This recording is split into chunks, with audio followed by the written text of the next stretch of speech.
welcome to another episode of the CPG Guys podcast. Our hosts, Sri Rajgopalan, Peter V.S. Bond, and Brian Gildenberg explore how brands and retailers engage consumers in an increasingly digitally driven world. And now, here are the CPG Guys. Hello and welcome to the CPG Guys podcast, where we explore the omni-channel digital journey of brands and retailers. I'm your co-host, PVSB. My co-host, Sri Rajgopalan, recorded this episode at CES in January of 2023.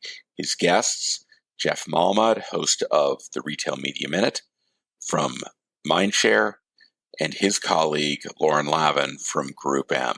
Before we get to our guests, I want to remind our audience to visit cpgguys.com, where you will find links to our podcast on all major platforms. And if you're not already doing so, please follow us on LinkedIn, where we publish new content each and every day of the week, even on weekends. Thank you to the 20,000 people who follow us on LinkedIn. Please also subscribe to the other podcasts in our collective, including the FMCG Guys, CPG Scoop, and the newest edition, CPG Guys Fast Forward, starring our very own Brian Gildenberg.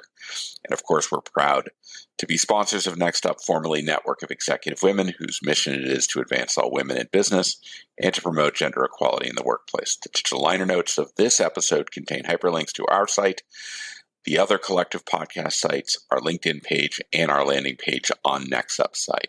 Without any further ado, let's go to Sri in Las Vegas, where he speaks with Lauren and Jeff. Jeff, dear friend of and host of the Retail Media Minute Tuesdays on the CPG Guys.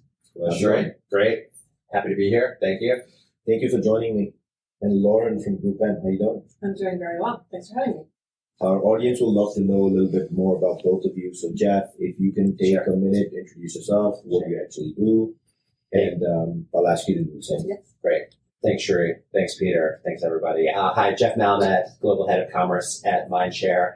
I work across the Mindshare organization on a global level, helping clients understand and how to navigate the complexities of the commerce landscape, specifically as it relates to retail media.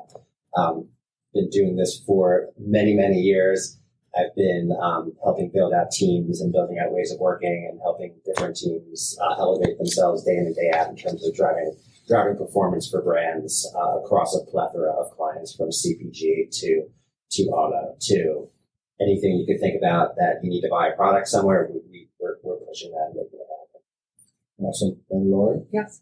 I'm Lauren Lavin. I lead commerce specifically for North America at GroupM, so agency side.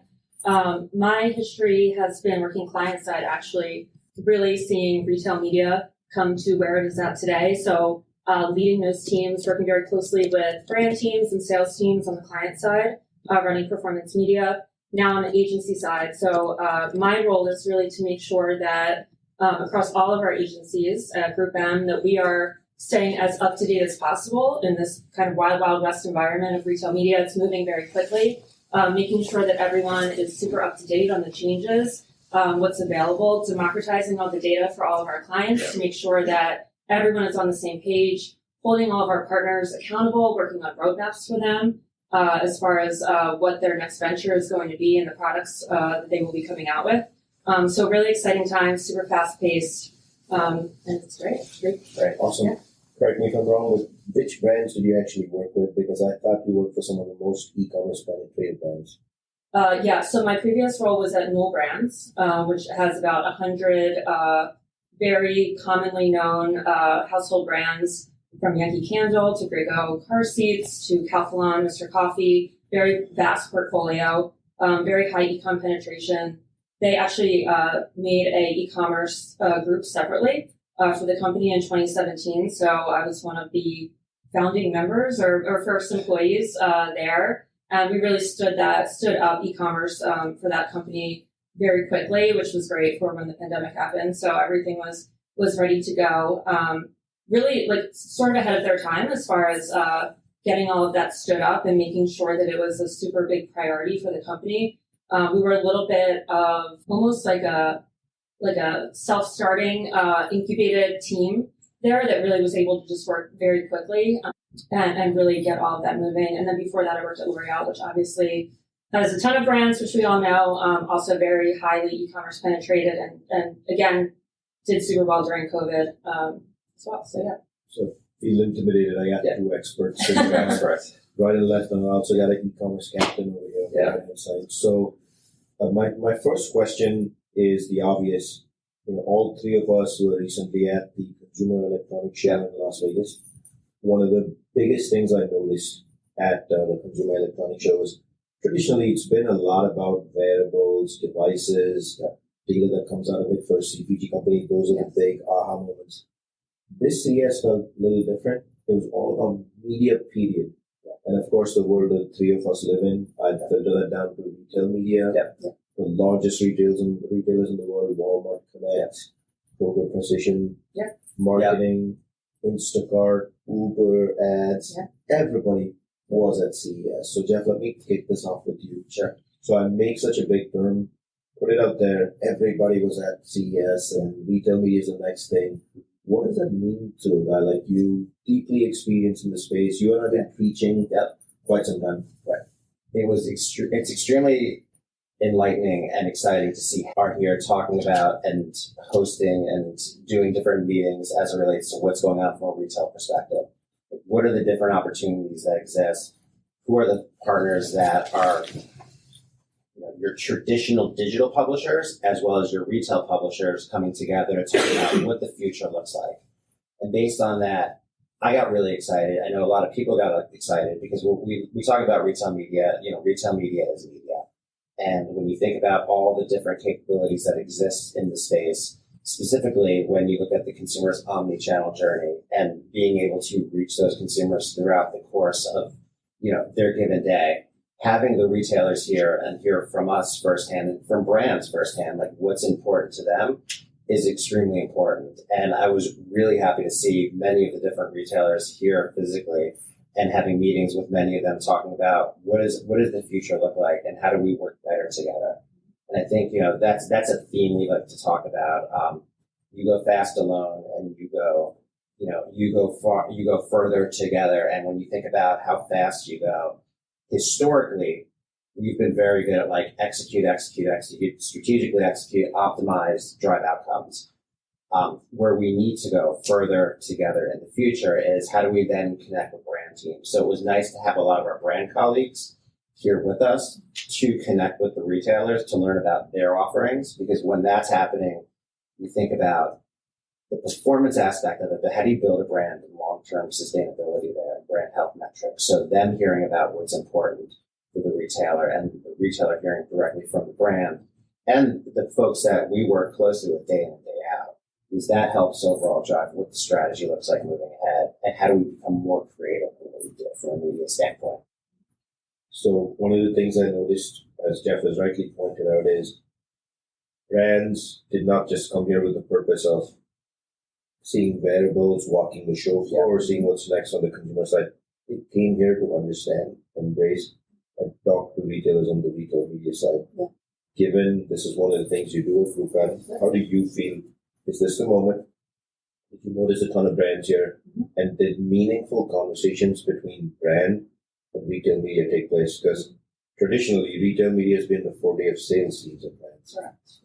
Yeah, I think it's a really interesting inflection point, and this came across probably in all the meetings that we had this week of when you think of traditional sales teams working with retailers, you're working with supply chain and you're managing purchase orders, and that's the relationship.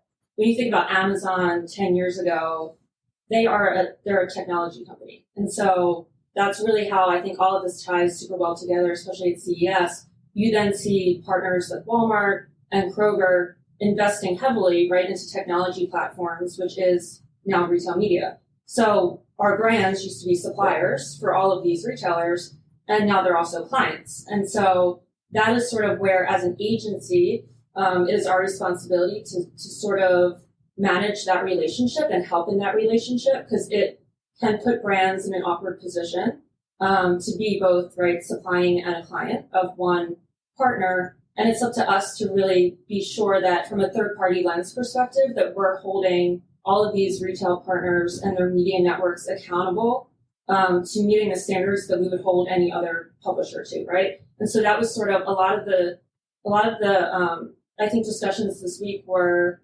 moving from, on a sales team, I need to spend X amount of money with this partner based on a GBP commitment or an endeavor that we have, and really now moving towards, okay, this is what we're going to spend together. How are we going to spend it? And that we're truly making very purposeful decisions on where we invest it that is actually going to drive business growth. Whatever my objectives are for the next year, does it sales, market share, margin development, whatever those things are, how is this contributing to that? And how are you going to prove that back to me, right? Like, what is your metrics? What is your measurement? Am I going to get it timely? Is it going to be correct? And like, what's the rigor behind us looking at all of this to make sure that we're actually growing together? And I think that's sort of the change where it used to be, I don't want to say pay to play, but it was a little bit of that years ago. It's really moving into... There was definitely pay to play because everything was going funnel. Yeah. Yes. And now it's really moving into, how does this all work in harmony together? How do we have always on? How do we now have connected TV? We're doing awareness. Like, how does this all come together? And then how are we looking at this holistically from a measurement perspective to make sure that we're hitting business objectives and it's the right channel mix?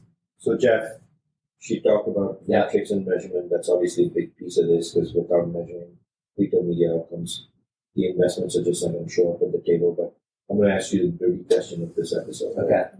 And you and I and Peter have often talked about this dirty question, right? Is retail media? And then because the metrics have always been lower from how many cases and reacts can I know. I believe if retail media is media, this is the only vehicle that allows cold funnel marketing. There's going to be certain opportunities for retail media where the brand might have innovation. Yeah. It might be about awareness, impressions, and target impressions, precision marketing, as opposed to humans. That's going to make sales extremely uncomfortable. Is that the right thing to do? Is it fulfilling?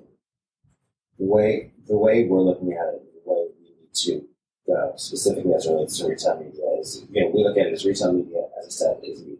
And when we're also talking to our... So we're declaring it, right? Retail media is media. Retail media is media. We're good? There we go. Yeah. All right. Love it. You heard it here on the CPG Guys. Okay. There you go. No more fighting us on that one. Yeah. The industry needs to hear you loud and clear. So that's what's happening. And the other thing too, and I'll get to the measurement component in a bit, but I do think it's really important, and we're having the conversations with the retailers. We need the retailers to work with the traditional digital publishers. Can you give some examples? Let's say, so when I look at a lot of the retail destinations, like, there's only so much inventory that they have. So it's retail.com. It's retail.com. So if I'm going to retail.com, and listen, all retailers do a great job from providing consumers in the marketplace with products day in and day out, right? So you're going to have, scale, and you're going to have a ton of people going to certain sites like an Amazon or Walmart, and then you're not going to have, you'll have some people, but not as many going to other, long tail grocery stores. But especially extremely important, the regionals. So when you think about that, you think about even the regional is a good example. It's like, how does the regional then expand that inventory in that pool? They have great data, right? They have all that first party data of consumers that are purchasing the product with their loyalty card. So they should be partnering with traditional digital publishers, although that's out there, Dotdash Meredith, right? They have so much great content, and because of that, like, what are the different things that those local regional groceries should do to partner with, established brands like that? Because you're not going to get the traffic there, but you're going to get the traffic somewhere else. Now I understand, like, the DSPs, and you could do all that stuff, and you could target audiences. That was going to be my follow-up. Yeah. What I hear you say is retail media needs to think of themselves as DSPs, and offsite needs to be as important as onsite. Yeah, offsite is extremely important, and we see offsite driving results. We see DSP driving results. But what we get so caught up in is, like, the bidding and buying. So we like to talk about, like, we bid and buy all the time, but we're not creating and capitalizing as much as we should, right? Yeah, so I was going to ask you a bid and buy question, because there's so much stress, and maybe I'll ask you on this. What's the buying mechanism? Right? Is it first price auction, second price auction? There's an obsession over second price auction, but some of the retail media companies I talked to yesterday are actually going to declare and say, I'm walking out of the second price auction formula, a very large one actually. What do you think about media buying? Like, do do we need to get this obsessed? Is it first price auction or second price auction? Or can we let them go and say, hey, that retail media companies will make that decision, brands need to learn to work in that format with the agency and buys? I think it's interesting. I think we get very caught up on CPMs, CPCs in thinking about traditional media.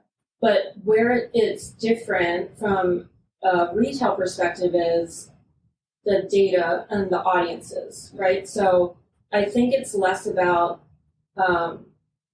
trying to drive down costs and have it as cheap as possible.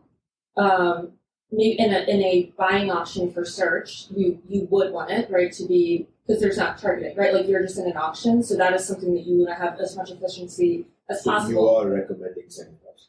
Yes. Gotcha. So I think in that model that works. From when you go off-site and you're really starting to work to look at who my audience is and how do I go about them, you're ultimately getting rid of the waste that traditional media has, right? Because you're using this data that these retailers have that are saying this person looked at your product, they did not buy. This person used to buy your product, now they don't. This is Gen Z, this is where you're trying to go to. You're really honing in on that, and so you're going to pay a premium for that. I think then where it comes back to is looking at the measurement and the metrics. Is it worth the premium that we're paying, right? And so that's where so much talk this week about incrementality and making sure that we're capturing people that we're already going to buy that aren't already brand loyal. Of course, there is a need to keep them and retain them as a customer, but really the acquisition and how we're going about that and how we are making sure that money is working as hard as possible for us. So take on another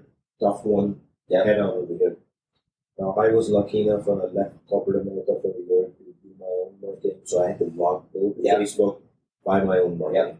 So I'm very familiar, even though I'm a sales leader in like the CPG world. Sales people are not, they don't even know what that means. And the converse, if I flip it, marketing folks, retail media is media, marketing folks should be the origination of all of this. And then sales executes it because of the retail relationships. Even though some of those shopper marketing people might send marketing. But isn't this the birth of a holy war? Because in the world that exists today, sales is only, so they're never obsessed about CPC, CPM, any of this stuff whatsoever, because all they've cared for is the lower funnel ROAS. I disagree, ROAS should be a metric. You have debated it, you gave birth to the, I feel like you and I gave birth to the word IROAS. But now, if retail media is media and marketing is going to own this, that CPC maniacal obsession is going to come right into the mix. And so, what is right? Is it lower funnel metrics like IROAS, incrementality? Is it the upper funnel, like if you don't buy it right and get the right CPC, CPM in the first place, you're screwed anyway. Like, what's right over here? And that's going to be a little bit of a holy war because I can see selling and marketing disagreeing. I think there's a lot there, and when you think about what the opportunities are, Lauren and I were talking about this earlier today.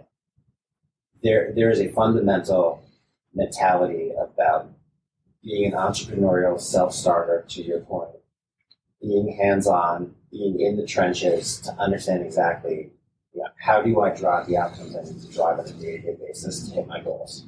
And I think the only way you really truly learn that you're talking is like doing it yourself. So there's Jeff, that is a stretch. It's really hard, right? But I do think that it's a training, right? Like marketers traditionally have not been trained on managing retail relationships, and conversely, sales has been absent from the marketing world. Like it's easy for sales to say, your job is to drive the impressions and the acquisition. My job is to get the deals. So what do you do in that situation? Well, I think where we are today, we are physically at CES in the sense that, going back to the original question about, what are you seeing here? And, retail media is here, and all these media folks are coming together in Las Vegas for this event. The good news is it goes back to like we're going further together now as a team. And when you connect there through what we're doing from a meeting perspective and meeting with different partners, you have brand people meeting retailers and retailers meeting traditional digital publishers to come together to help solve that. I think it's an education thing. And I know we've done a ton of internal education, day in and day out, resources, people go to all real time. You have dashboards. You can see anything you want to know about any retailer that exists, which is fantastic. And we encourage people to do that. So we have a lot of self-starters now raising their hand because they see where the future's going, right? And they see that you need to be entrepreneurial, outcome-focused, and brand-focused, too, and leverage your creativity. Because this is the most exciting space to be in right now, in my personal opinion. I'm biased, though, but, like, I love what we're doing now. I want to admit that. I love it. Yeah, it's like the excitement, the understanding, and we're creating a whole new world right now, working collectively together across teams. So everybody needs to come together. I don't want to be like, oh, kumbaya, but we all need to come together to make this work. And so, Lauren, we chatted a little bit about not all the retail media platforms are pretty open. The super regionals here are not going to have the same eyeballs, obviously, as the national ones. Yeah. Right. So, what would you recommend a brand does? Because one other thing the three of us noticed at CES was every retailer has a retail media. Yeah. Now. And so this old way of how sales things is starting to get born. Retail media is a percentage of here. That's how the whole trade ecosystem was set up. It actually works for trade for a variety of reasons because it's been optimized and shaped over 100 years. What do you advise a brand? Like, how do you think about investments on retail media, especially if it should be all about brand equity and brand decisions, which I'm going to come back to you and ask you about the mix in 1 second. But what would you advise a brand? How do you think about investment? Because all of these are not created equal. Yeah, so we actually, we have partners and clients that work with over 40 retail media networks alone. And so we, again, as an agency, are tracking all of their capabilities, how far along they are from a maturity standpoint, because they absolutely are not all created equally. Some have been around for 10 years, others 2 months. They leverage different partners to try to stand it up as fast as possible. 2-month ones, the babies are asking for the same attention as the 10-year-old exactly. giants. Yes, because they have data and therefore they believe that they should be in the game just as everybody else is. But the technology, as we talked about, again, does not always follow that. I think from we go through a pretty rigorous look on being sure that we are, and everything's moving very quickly, right? So also what you have today in 3 months could be different, right? So all the capabilities are growing. And so we are keeping track of that, and we score all of our retail media partners based on that, based on what their buying model is, based on their data, based on the metrics. Are you guys thinking as an agency that's been here for 100 years and one of the premier agencies in the entire world, are you thinking of creating some sort of an index that people score where you can say, hey, this retailer is at 87, that one is at 44. It's merely an index that's used as a reference for brands to think of. And so we have that. We're building it out right now. It's something that we are giving to all of our clients. Again, back to the democratizing data. Yeah. We feel like all of our clients should have this as a tool to be able to give to their sales teams or their trade teams or their brand teams, whoever's going into these discussions, to arm them so that they are aware of where that maybe smaller gas station or whatever it is, where they rank in terms of others, so they can have a discussion with them, and we give them that data that says, this is where you're at, and we need to see progress in X, Y, and Z before we commit that amount of money to you. We want to invite you back on the CPG Guys. We're going to do a 10-minute segment where we'd love for you to explain what the index is, what it means, how a brand should understand it, because it's a great thing. To have something in your back pocket that says it's an 87 or 44 is easy decision making, which obviously now drives the question. Retail media is media, MMA, marketing mix, these are all traditional words that come from marketing.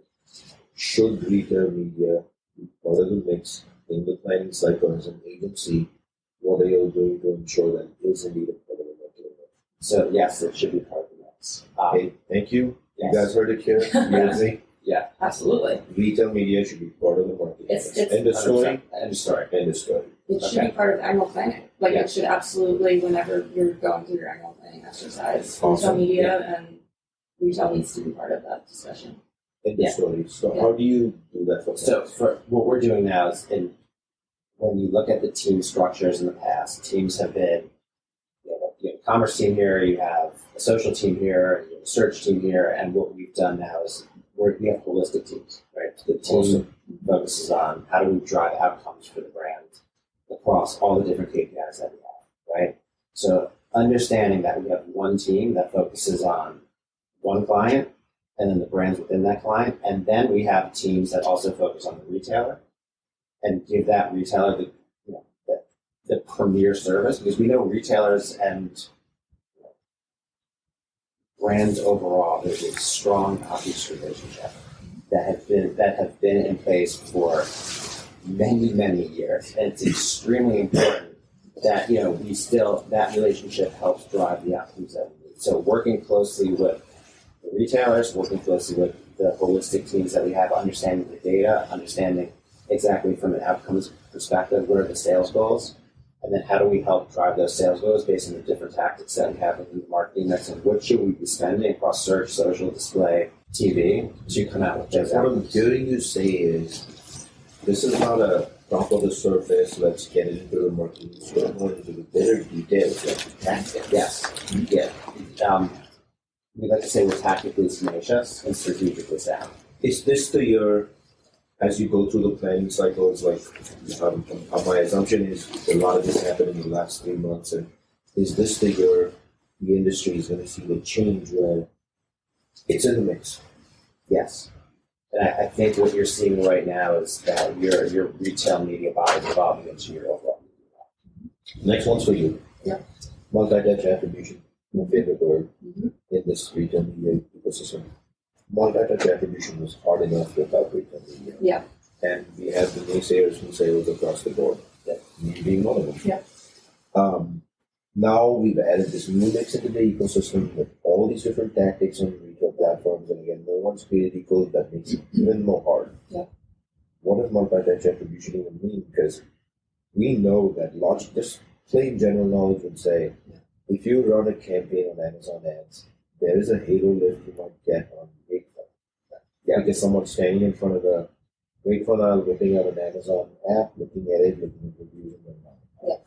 So how do you do this? Yeah, I think one of the things that has come out of digital media and having that data available at your fingertips almost has created a paralysis, or like going back to your ROAS conversation a little bit, of like these short-term fixes, right? And everyone's like, how did it perform today? Looking at optimize for tomorrow. And I think it's really important that when you're doing your planning, and it's part of the larger media mix, because you are looking at sort of what your brand objective is for the following year, and you make your media plan based on that. I think it's important to take a step back and look at how the media is working holistically for whatever your objective is, right? So yes, the attribution look back windows, it's 3 days on one retailer, 14 on another, 30 on another. Nobody even knows. You're comparing ROASs. The math is not the same. So it's important to sort of take a step back and look at that. I think with all the data that is available, you need to look at different cuts of it, right? Like, so there's ways that you can look at it to make sure that you're running efficiently and that you're optimizing as correctly as possible. But then you kind of have to take another cut at it and take a look at how is this performing holistically? How is my total sales looking? Is there an opportunity to go after a competitor somewhere, or like really thinking about it a little bit more strategically than super like day-to-day, just like making sure that the numbers are as good as possible. It really has to be, and that's where the partnership comes in between. Like, I look at us as like this holy trinity of brand, sales, and media, and we're like in the middle of it, and we're what can tie that together as much as possible and make sure that every brand, like to what is retail media, all advertising is selling a service or a good. Like the point of it is to have people know and take action in support of that brand. And so it's funny that you asked, is retail media? I'm like, what media isn't commerce media, really? Because like you're ultimately trying to drive consumer behavior. Lauren, having been in this industry 30 years, arguably you haven't. Yeah. I can tell you about boardroom wars I've thought about yes. media being low funnel or not. Yeah.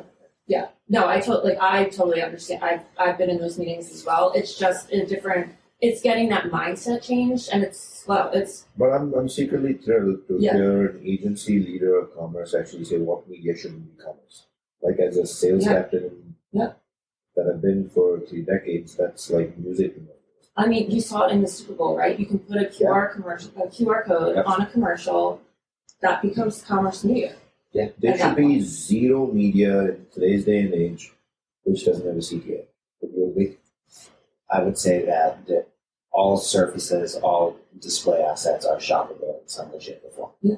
And the ability for consumers who have this device in their pocket, 24 hours a day, 7 days a week, to connect with some sort of brand in some way, shape, or form, building that brand equity in the palm of your hand is here. It's, and we've seen it for quite some time, but when I go into a store now, I'm searching for products because I need to know what aisle this specific product's in, and being able to then reinforce my brand or direct them somewhere else or give them an offer because this is what I'm looking for. And to me, we're at a point where the ability to connect with consumers in unique ways, leveraging the data, driving that personalization, and then measuring the outcomes is instantaneous. And when you look at what you're seeing right now with artificial intelligence and automation and the ability to optimize different creative sizes pretty much in real time, the opportunities are great for brands of all sizes.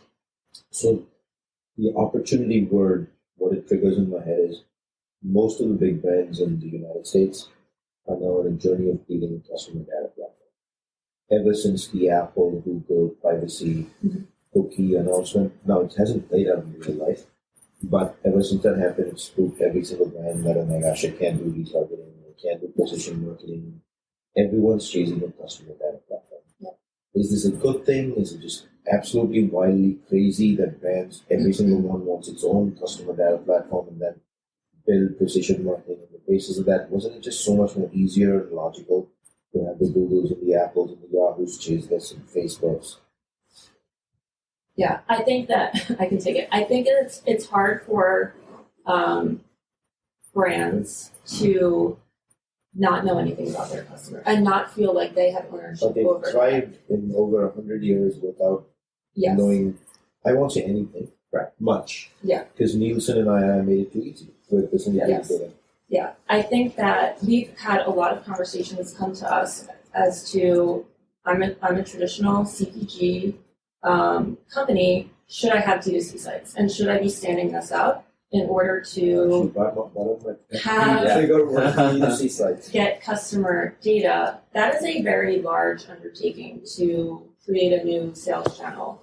It is often not a profitable undertaking if you are selling your ASPs are below $50 to take on that shipping, to take on that. Yeah, don't quote me on that. I kind of just I actually agree with you. That's the number because after shipping costs, cost of goods sold, I found in my own personal journey that it needs to be a big number. Yeah, I mean, even Amazon sort of started saying, well, we need to our margins have to be somewhat okay to be shipping this to somebody. Very theoretically, without doing a price scan mechanism over the show, but that means D2C gets limited to beauty and skincare, which have higher price points, apparel, fashion, electronics, and there aren't like 50 other categories you can do this. Yeah, I would agree with that. I think there is some technology, and we've had conversations with partners that are willing to almost fuel sort of a D2C technology on the back end for CPGs, knowing that it would be hard to stand up. So then leveraging, like their warehouses, their supply chain, so things, and being able to then have brands be able to have customer data, but not take on the investment costs of the logistics of what that is. So I think there'll be more coming from that standpoint. Like you see, Lauren, let's just go back to the customer data platform. Yes. If you can't do B2C because of the whole ASP thing, you can't really build that customer data platform easily. But I hear that word everywhere in the industry. So what the heck is going on? Yeah, I think that if you are able to do it and you have the technology and the resources in doing it, I don't think it's a bad thing. I don't think it's for everybody is sort of where I'm going with that. And I think from our standpoint, right, and we work in retail media every day, they're raising their hands and saying, we have all of your customer data, right? And so we are facilitating brands to buy their own customer data from the retailer, right? Like, and that's what, with all this going on with the meta changes and Apple and the cookieless world, it's making retail media stronger because they still are collecting all that data and they have it and they're offering it back to brands to buy. And brands sort of are in a position where that's what they need to do right now. I think that it is becoming, we're moving towards into like clean rooms and other ways of us being able to. Trigger word, clean rooms. Buzzword. Does that have anything to do with using products and improving them to that?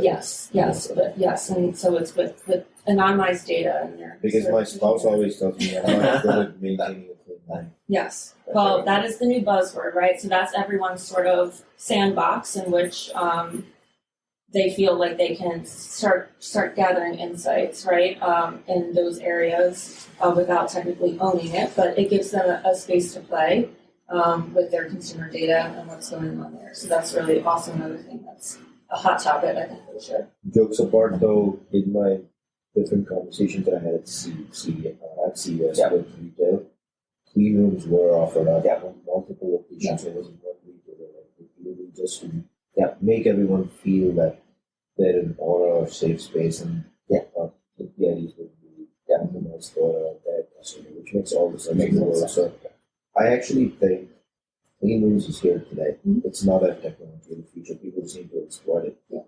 It's now only go back to the metrics question. Yeah.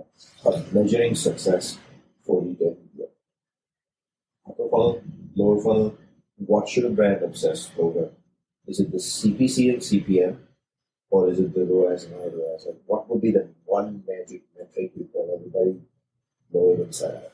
Yeah, I mean, we talk about incrementality all the time, so it's the incrementality component. So ROAS is a core thing that we measure day in, day out to make sure we're driving the results. So ROAS, but overall, I would say that working closely with the analytics teams and working closely with, Lauren was talking about before, attribution and windows and what's happening, we need to, as an industry, come together and help define what those specific components are, because everybody has a different definition. And have y'all as an agency started to develop idea models, starting to think about retail media is now a component and there's so much data?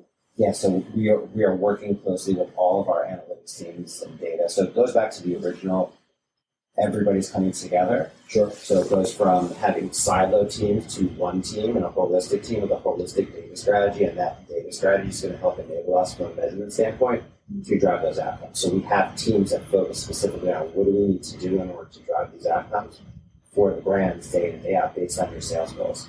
Because we want to be able to say, okay, you have this goal in mind, how are we going to leverage different tactics in order to drive those outcomes, whether that's through traditional television ads, whether that's through lower funnel, CPC, what are the things that we should be doing in order to make that happen? That's where the teams come into account and help drive that day in, day out. But the big focus we tell everybody is there's going to be 7-8 metrics. You're going to have objectives, but never compromise IROAS. Never compromise IROAS. And we did an analysis recently. The amount of ad units and the amount of tactics that one could leverage across the omni-channel journey, I would say is probably over 100. And if you looked at all the different touch points across that consumer journey, whether it's me opening up my phone, whether it's me sitting on my laptop at home, whether it's me walking down the street and seeing a digital billboard from a company that's selling out of home, there are so many different sizes that you could use, and being able to understand how each of them are driving those outcomes, I think is really exciting, specifically with a lot of the automation and the AI and the smart people we have internally helping create different platforms in order to leverage them. Understood. As we wrap up the show, I'm going to ask both of you the same question. Yes. It's early 2023. Predictions, I think we're going to see, for retail media specifically, I think we're going to... If you think there's something else, like Roblox is going to be the next thing, put it out there. Yeah, I think we're going to move into a lot more purposeful conversations around this area, and I think we're going to... I think we're going to have people really pushing back standardizations needing to be had. And I think it's going to be a really exciting time because I think for these retailers, if you want to play in the space, you got to get your big boy pants on and come and do it. And so I think that that's sort of where we're at. I think, and I think it's going to be an exciting time. It's also a big draw. Yes. Gender fluid. Yes. So yeah, I think it'll be a really exciting year. I think there'll be tough conversations, but I think it's really going to push the whole industry forward. And very exciting. Awesome. So my prediction is Sri is going to be defensive lineman. I think you're going to see that all that ambition ended last week. Yeah. So yeah. Don't want to get on the field ever. No. Only the ways with the pass and just shaking hands. Yes. So I'm excited about what that brings because I think I've been throughout my career. I've seen trends, right, and I've seen different things, and I'll never forget what got me started in really being into mobile marketing. Before mobile marketing was a big thing, was when I held the iPhone in my hand and I was able to play Marble Match and move the marble around in my hand, right, on the screen, and that feeling that I got doing that, I'm like, okay, I get it now. This is fair warning. You're dating yourself. I'm dating myself. So I was going to say Space Invaders and Pac-Man. No.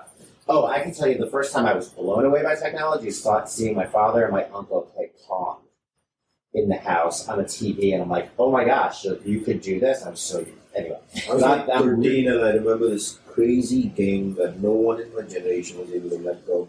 Called Leisure Suit Larry in the Land of the Lounge Lizards. Okay, there you go. I go. never completed. I got through 15 levels. To the day it drives me crazy. I could not crack level 16. Okay. And there was no cheat codes then. I bet if you put that in, how do I beat? Not well, actually now that would be 30 years too late. Yeah. So I do think that the what's happening in that space, you need to lean into it, and you need to understand how it works, and you need to understand how it's going to improve your business, and you need to understand what that means for your business. So it's going to be a really exciting year in terms of what that holds, and how does that also become leveraged by retail media partners, and helping build out their search capability. Thank you, Jeff. So I purposefully said what my favorite game back as a kid was. You should play in the Land of the Lounge Lizard, in the Land of the Lounge Lizard. Mm-hmm. But when I think back to it, his prediction is AI. Yes. That game in 1985 had AI. Yeah. That because you could tell it what to do, it would respond, and then you could skip on, you could move on to the next level. Yeah. Unbelievable, right? So I'm going to wrap it up with the last question of Roblox. That word is everywhere. Roblox. And everybody I talk to, my peers are in the industry, it's addicted to Roblox. They're spending $100 a day on Roblox. What is going on with Roblox? I want to know Jeff take that one. I'm not Roblox. Yeah, I'm not. I have no. I just know it's a word.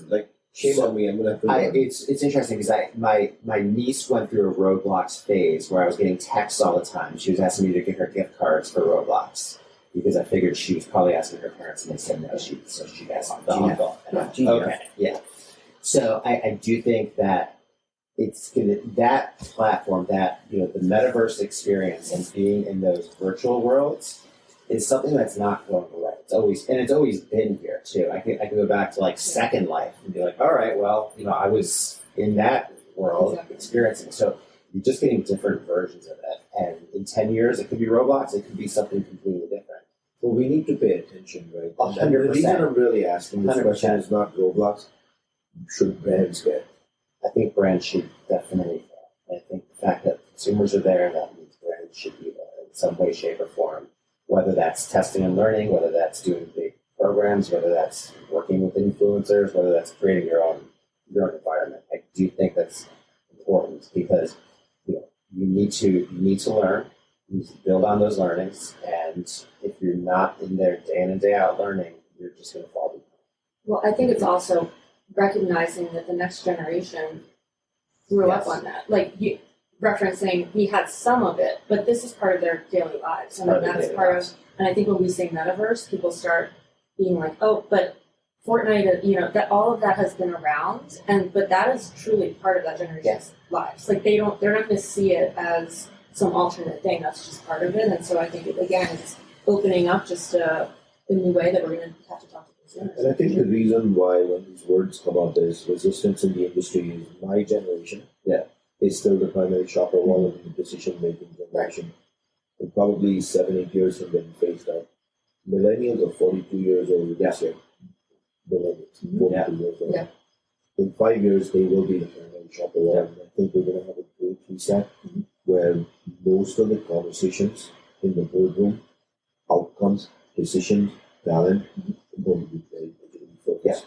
With that, that's a wrap of this episode of the CPG Guys. Jeff, thank you for joining me. Thank you for having us. And Lauren, thank you for joining me today. You guys are always welcome back on the CPG Guys as we keep uncovering more about retail media. Folks, we'll see you soon on another episode of the CPG Guys.